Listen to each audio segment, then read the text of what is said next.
Ang Mindanao ay kilala hindi lamang sa likas na yaman at magagandang tanawin, kundi pati na rin sa mabilis na pagunlad ng mga lungsod nito. Sa kabila ng ilang hamon sa seguridad at ekonomiya sa nakalipas na mga dekada, patuloy na namamayagpag ang Mindanao sa larangan ng urbanisasyon, infrastruktura at kalakalan. Maraming lungsod dito ang naging sentro ng komersyo, turismo at agrikultura na nagbibigay ng malakas na ambag sa pag-angat ng ekonomiya ng bansa. Sa videong ito ay ating pag-uusapan ng top 10 pinakamaunlad na lungsod sa Mindanao batay sa kanilang antas ng kaunlaran sa infrastruktura, kalakalan, edukasyon at pamumuhay. Simulan na natin ang countdown. 10. Pagadian City. Ang Pagadian City ay kilala bilang Little Hong Kong of the South dahil sa kakaibang topografiya nito na may matatarik na mga kalsada na parang sa Hong Kong. Ito ang nagsisilbing sentro ng Zamboanga Peninsula at mahalagang daungan para sa kalakalan sa pagitan ng Mindanao at Visayas. Mayroon itong populasyon na humigit kumulang 210,452 katao at isang maunlad na ekonomiya na nakabatay sa pangingisda, agrikultura at serbisyo. Isa sa mga pangunahing tagumpay ng Pagadian City ang patuloy na pag-unlad ng kanilang transportasyon at infrastruktura. Mayroon itong modernong seaport na nagsisilbing daungan para sa mga produkto mula sa iba't ibang bahagi ng Mindanao. Ang lungsod ay kilala rin sa rotonda ng Pagadian kung saan matatagpuan ang isang panoramic view ng buong lungsod at karagatan. Ang patuloy na paglago ng negosyo sa Pagadian City ay patunay na nagiging mas matatag ang lokal na ekonomiya nito. 9. Valencia City. Ang Valencia City sa Bukidnon ay isa sa mga pangunahing sentro ng agrikultura sa Mindanao. Ito ang pangunahing producer ng bigas, mais, kape at saging sa rehiyon. Sa populasyon na mahigit 216,546 katao, umuunlad ang Valencia sa pamamagitan ng pagsasama-sama ng modernong teknolohiya sa agrikultura at pamumuhunan sa mga infrastruktura tulad ng kalsada, tulay at patubig. Ang lungsod ay tahanan din ng iba't ibang industriya na may kaugnayan sa pagkain at produksyon. Ang pamahalang lokal ay aktibong nagbibigay ng suporta sa mga magsasaka at maliliit na negosyante sa pamamagitan ng mga pautang at programang pangkabuhayan. Ang Bukidnon Airport Project na kasalukuyang nasa ilalim ng development ay inaasahang magpapalakas sa transportasyon at kalakalan sa lungsod sa mga darating na taon. 8. Tagum City. Ang Tagum City ay matatagpuan sa Davao del Norte at kilala sa mga festival ng musika tulad ng Musikahan Festival na umaakit ng mga lokal at dayuhang turista taon-taon. Sa populasyon na mahigit 296,202, isa ito sa mga lungsod na may pinakamabilis na paglago sa Mindanao sa larangan ng ekonomiya at infrastruktura. Ang Tagum ay mayroong isang modernong city hall, public market at mga bagong gusali para sa edukasyon at kalusugan. Kilala rin ito bilang Palm City of the Philippines dahil sa dami ng mga palm tree na itinanim sa buong lungsod. Ang pagtatayo ng mga bagong shopping malls, hotels at commercial centers ay nagbibigay ng mas maraming oportunidad sa mga negosyante at mamamayan nito. Ang kalinisan at kaayusan ng lungsod ay isa rin sa mga dahilan kung bakit patuloy itong umaakit ng mga bagong mamumuhunan. 7. Cotabato City. Ang Cotabato City ay nagsisilbing pangunahing urban center sa Bangsamoro Autonomous Region in Muslim Mindanao or BARM. Sa populasyon na 325,079, ang lungsod ay isang mahalagang sentro ng politika, kalakalan at kultura sa rehiyon. Ang Cotabato City ay tahanan ng Sultan Haji Hassanal Bolkiah Masjid o mas kilala bilang Grand Mosque na siyang pinakamalaking mosque sa Pilipinas. Malaki rin ang papel ng lungsod sa pangingisda at agrikultura kung saan ang mga produkto tulad ng isda, gulay at prutas ay ine-export sa ibang bahagi ng Pilipinas at sa ibang bansa. Ang pagpapalawak ng mga kalsada, tulay at seaport ay patuloy na nagbibigay ng malaking benepisyo sa kalakalan ng lungsod. 6. Iligan City.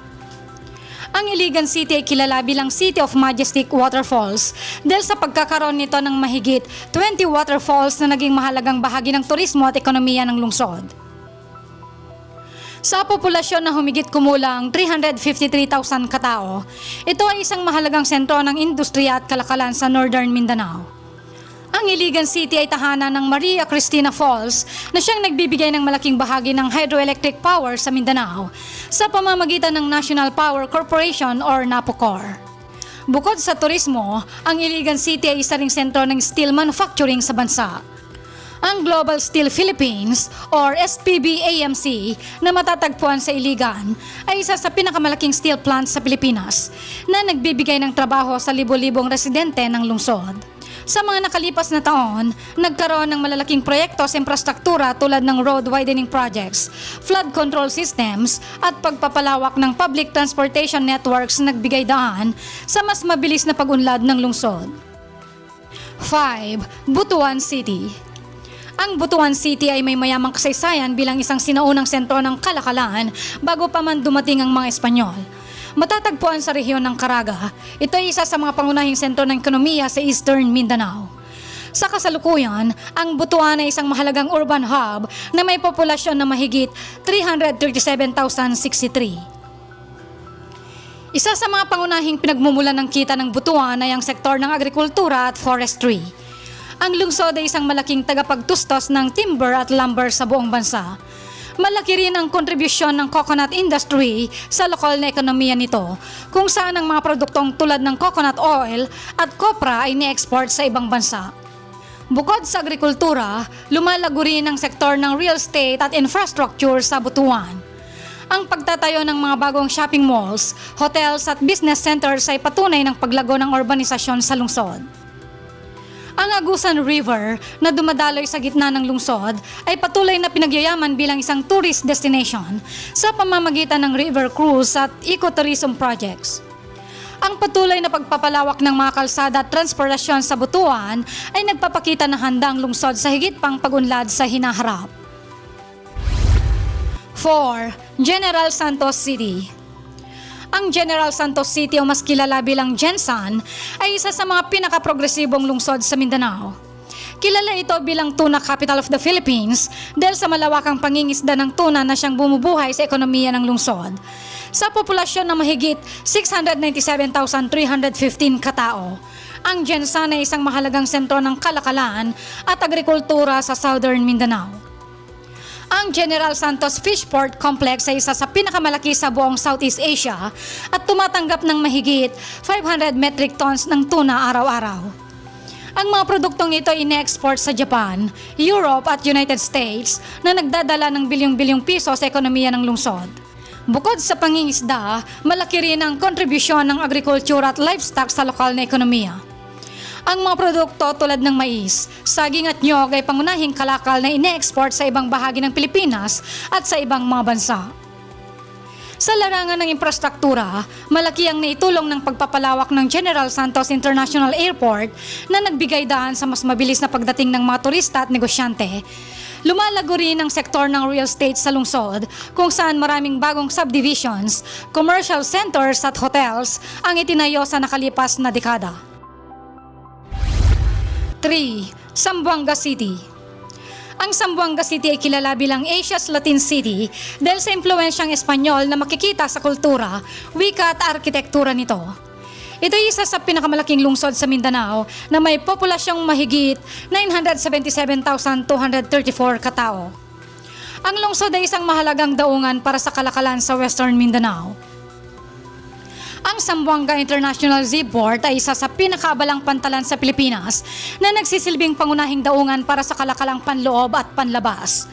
Ang industriya ng canning ng sardinas ay isa sa mga pangunahing pinagkakakitaan ng lungsod kung saan ang mga produkto ay ine-export sa iba't ibang bahagi ng mundo. Bukod sa kalakalan, malaki rin ang naitutulong ng turismo sa ekonomiya ng lungsod. Ang mga kilalang destinasyon tulad ng Fort Pilar, Paseo del Mar at Great Santa Cruz Island na may pink sand beach ay patuloy na umaakit ng mga lokal at dayuhang mga turista. Ang lungsod ay kilala rin sa Chavacano, isang natatanging lengguwahe na may impluensyang Espanyol na nagbibigay ng kakaibang identidad sa kultura ng Zamboanga. Sa aspeto ng seguridad at kaayusan, patuloy na pinapalakas ng lokal na pamahalaan ng peace and order programs na nagbibigay ng kumpiyansa sa mga negosyante at mamumuhunan. 2. Cagayan de Oro City. Ang Cagayan de Oro City ay kilala bilang gateway to Northern Mindanao at isa sa mga pangunahing sentro ng kalakalan, edukasyon at transportasyon sa Mindanao. Sa populasyon na mahigit 800,000, ito ay tahanan ng Lagindingan International Airport na nagkokonekta sa lungsod sa iba't ibang bahagi ng Pilipinas at ng Asya. Malaki ang kontribusyon ng Mindanao Container Terminal or MCT sa kalakalan ng lungsod, kung saan ang mga produkto tulad ng saging, pinya at kakao ay ine-export sa ibang bansa. Lumalago rin ang sektor ng real estate sa lungsod dahil sa pagpasok ng malalaking developer tulad ng Ayala Land at SM Prime. Sa larangan ng turismo naman ay kilala ang CDO sa whitewater rafting sa Ilog Cagayan de Oro. Ang Xavier University Ateneo de Cagayan at iba pang malaking institusyon ay nagpapalakas din ng sektor ng edukasyon. Ang patuloy na pag-unlad ng infrastruktura at negosyo sa Cagayan de Oro ay patunay ng katatagan at paglago ng lungsod. 1. Davao City. Ang Davao City ang pinakamaunlad na lungsod sa Mindanao na may populasyong mahigit 1.78 milyon katao. Ito ay isang pangunahing sentro ng kalakalan, agrikultura at industriya sa Pilipinas na may kontribusyon na mahigit 532.54 billion pesos sa GDP ng Mindanao. Ang Davao International Airport ay isang mahalagang gateway para sa mga dayuhang mamumuhunan at turista.